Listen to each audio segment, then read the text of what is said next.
Hello. आज मैं आप लोगों को 12th class accountancy 4th lesson जिसका नाम रिकंस्टिट्यूशन ऑफ पार्टनरशिप है उसका क्वेश्चन मैं बताने जा रहा हूँ। इसमें हम फिलहाल ज़्यादा कुछ हम क्वेश्चन को डिटेल नहीं करेंगे, सिर्फ और सिर्फ इतना हम आपको बता देते हैं कि ये जो क्वेश्चन है not to close general reserve and profit and loss account का क्वेश्चन दिया गया है, जिसमें सबसे पहले हम बताए थे कि जब भी क्वेश्चन नॉट टू क्लोज का रहे तो पहले सैक्रिफाइसिंग और गेनिंग रेशियो निकालना होता है, या तो सैक्रिफाइसिंग नहीं तो गेनिंग।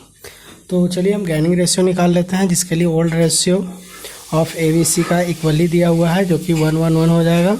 उसके बाद यहाँ पर दिया है कि बाद में उन्होंने डिसाइड किया था कि प्रॉफिट शेयरिंग रेशियो को चेंज करके 5:3:2 में कर दिया जाए, यानी कहने का मतलब न्यू रेशियो इसको कह सकते हैं।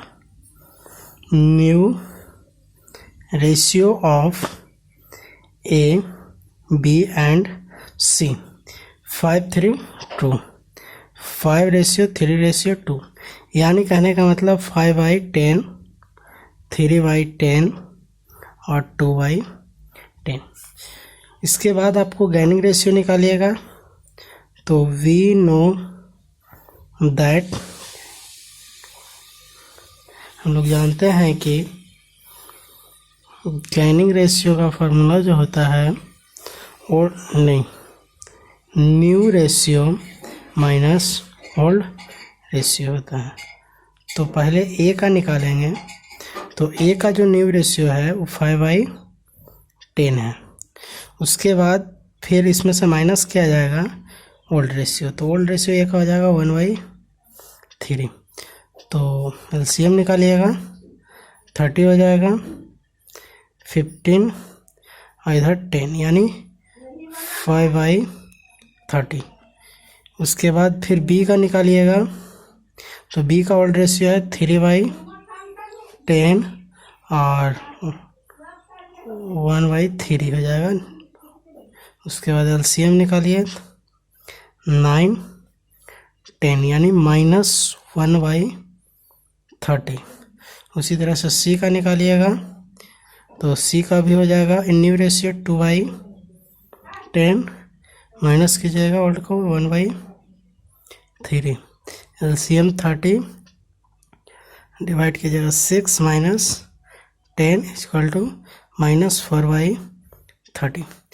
तो कहने का मतलब यहाँ पर देखिए, अब डिटरमाइन कीजिए इसमें कि कौन सैक्रिफाइस किया है और कौन गेन किया है। ठीक है, तो हम बताए थे कि अगर हम गेनिंग रेशियो का फार्मूला लगाते हैं, और मेरा आंसर पॉजिटिव आता है तो उसको क्या कहलाएगा, गेन ही कहलाता है। तो कहने का मतलब ये गेनिंग रेशियो का फार्मूला है, आंसर मेरा पॉजिटिव है, तो ये क्या कर जाएगा, गेन। फिर देखिए यहाँ पे कि गेनिंग रेशियो का फार्मूला है लेकिन आंसर मेरा नेगेटिव है, यानी इसका रिवर्स यानी सेक्रीफाइस हो जाएगा। और सी में भी उसी तरह से है, तो ये भी क्या कर गया, सेक्रीफाइस, यानी ए से गेन किया है, बाकी का बी और सी है जो सेक्रीफाइस कर गया है। अब यहाँ पर हमको एक चीज़ और निकालना पड़ेगा, चूँकि हम बताए भी थे कि नॉट टू क्लोज के क्वेश्चन में हमको जिस तरह से गेनिंग रेशियो और सैक्रिफाइसिंग रेशियो निकालते हैं उसी तरह से हमको नेट इफेक्ट निकालना होता है। चूँकि जो इसका जर्नल होता है नेट इफेक्ट का ही होता है, जिसमें एक पॉजिटिव का होता है एक नेगेटिव का होता है, तो हमको नेट इफेक्ट निकालना पड़ेगा। तो नेट इफेक्ट निकालेंगे कैसे, यानी कैलकुलेशन ऑफ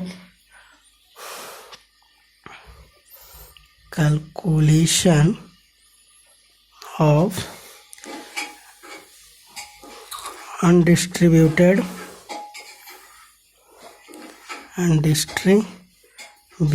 प्रॉफिट, यानी अभी तक कौन कौन सा प्रॉफिट है जो अभी तक बटा नहीं है उसको हमको पूरा निकालना होगा। तो जिसमें देखिए जनरल रिजर्व 48,000 है, 48,000। फिर है कंटीजेंसी रिजर्व, शॉर्ट में हम लिख देते हैं C फॉर कंटीजेंसी और R फॉर रिजर्व, जिसका अमाउंट है 96,000। उसी तरह से प्रॉफिट एंड लॉस अकाउंट है, जिसमें भी क्या है, क्रेडिट बैलेंस, यानी हम बताए थे प्रॉफिट होता है क्रेडिट बैलेंस का मतलब, क्रेडिट बैलेंस कितना दिया हुआ है 1,32,000। उसके बाद जॉइंट लाइफ पॉलिसी रिजर्व है, जॉइंट लाइफ पॉलिसी, शॉर्ट में लिख दिए हैं JLP रिजर्व। ये आपका कितना हो जाएगा, तो 1,50,000। इन सब को ऐड कीजिएगा, क्योंकि ये सब जो होता है जैसे जनरल रिजर्व है, कंटीजेंसी रिजर्व है, या फिर प्रॉफिट है, या जॉइंट लाइफ पॉलिसी रिजर्व है, इन सब को पार्टनर्स आपस में क्या करता है, डिस्ट्रीब्यूट करता है, यानी पार्टनर को इन सब चीज़ों से बेनिफिट होता है। तो इन सब चीज़ों को आपस में ऐड करेंगे, तो जब ऐड करेंगे तो आपका टोटल हो जाएगा 4,26,000। तो ये टोटल निकल गया। इसमें से अब जो गेन किया है और सेक्रीफाइस किया उसका हिस्सा निकालेंगे। तो एज शेयर इन प्रॉफिट या कुछ भी लिख सकते हैं, हम डायरेक्टली एज का हिस्सा निकाल देते हैं। इसमें से 4,26,000 इंटू 5/30, 10 से 10 कट जाएगा, 3 से इसमें डिवाइड कीजिएगा तो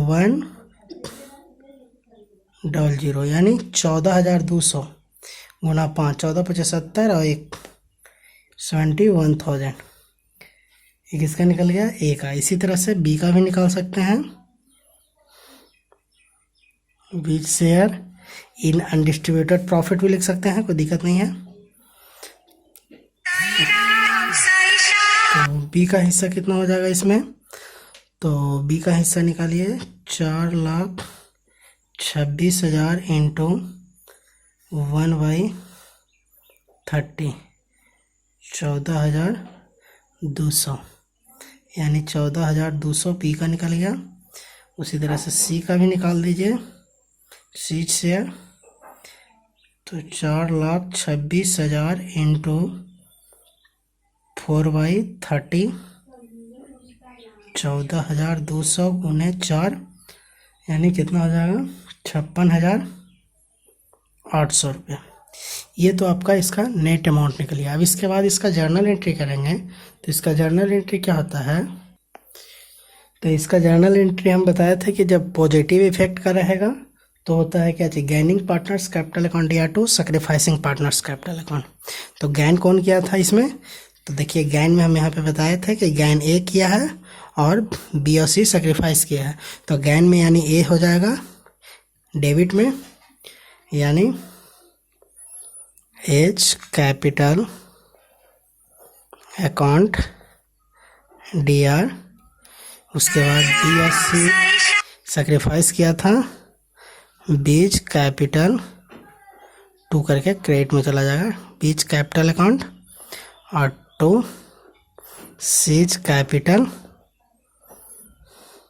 अकाउंट। अब देखिए ए का अमाउंट आया था 71,000 रुपया, बी का है 14,200 और सी का है 56,800। तो ए का हो जाएगा 71,000 रुपया, बी का है 14,200 और सी का है 56,800। इसके बाद इसका नरेशन लिख दीजिएगा, being the adjustment for all, being the undistributed and distributed profit adjusted। इस तरह से आपका ये क्वेश्चन कंप्लीट हो जाएगा। और ऐसे भी हम बताए थे कि जर्नल एंट्री का एक रूल होता है कि डेबिट और क्रेडिट दोनों साइड का अमाउंट इक्वल होना चाहिए। तो देखिए डेबिट में सिर्फ ए है जिसका अमाउंट 71,000 रुपया है, और क्रेडिट में बी और सी दोनों है जिसका अमाउंट 14,200 और 56,800। इन दोनों को भी जोड़िएगा तो 71 हो जाएगा, यानी डेबिट और क्रेडिट दोनों अमाउंट क्या होता है, इक्वल होता है। तो इस तरह से आपका ये क्वेश्चन बन जाएगा।